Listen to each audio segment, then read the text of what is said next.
College से degree पाकर तीन लड़के आराम से बैठे थे। तभी एक आदमी उनके पास आता है और उन तीनों में से किसी एक को नौकरी देने को कहता है। उनमें से एक लड़का जिसका नाम माइकल था, वह नौकरी के लिए तैयार हो जाता है। आदमी उसे एक यूनिवर्सिटी के सामने ले जाता है और वहां बने एक बॉक्स में खड़े होने की जॉब उसे देता है। माइकल को पहले तो लगता है कि वह आदमी उससे मजाक कर रहा है, लेकिन उस आदमी ने उसे वहां 5 बजे तक खड़े रहने का 500 रुपए देने का वादा किया। माइकल उसकी बात मानता है और वहां शाम तक खड़ा रहता है और समय होने पर आदमी वहां आकर उसे 500 रुपए देता है। आदमी लड़के को परमानेंट जॉब देने को कहता, जिस पर लड़का राजी हो जाता है।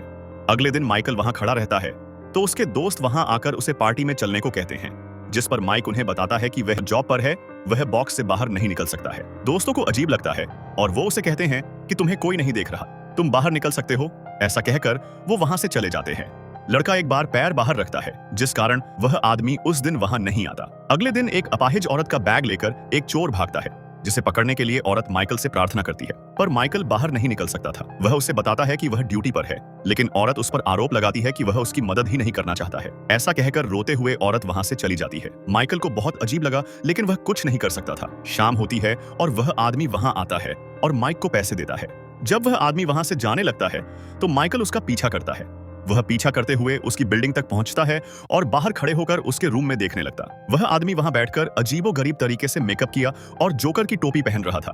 माइकल को कुछ नहीं समझ में आता है। अब उसे वह काम करते बहुत दिन हो गए थे, लेकिन माइक को अपना स्केटबोर्ड बहुत याद आता है। वह अपनी अंगुलियों से ही स्केटबोर्ड खेल रहा होता है। तभी उसका बॉस वहां आता है और उसे उस दिन का पेमेंट देता है। आदमी ने माइकल को एक सरप्राइज दिया। वह उसे लेकर एक नई जगह गया। उसने उसका प्रमोशन कर दिया था। उसे एक बड़ा बॉक्स और एक नई जगह जहां से ब्रिज भी दिखाई देता था, वहां खड़े होकर जॉब करने को कहा। माइकल खुश था। अब उसे वहां काम करते करते 40 साल हो चुके थे। एक दिन वह आदमी उसकी पेमेंट देकर जाने लगता है। तभी माइकल ने उसे रोककर कहा कि अब वह जॉब से रिटायर होना चाहता है, जिस पर वह आदमी राजी भी हो जाता है। अब माइकल फ्री हो चुका था तो वह अपनी वॉच के बदले एक लड़की से स्केटबोर्ड खरीद लेता है और उसे चलाने लगता है, लेकिन गिर जाता है और इसी तरह यह कहानी खत्म हो जाती है। लेकिन इस कहानी का मतलब यह है कि जब कोई कॉलेज स्टूडेंट डिग्री पाकर निकलता है तो वह 4x4 के रूम में जॉब करने के लिए अपने दोस्तों को, अपने सपनों को खो देता है और प्रमोशन के नाम पर एक और बड़ा रूम जिसमें आपको कैद रहना पड़ता है।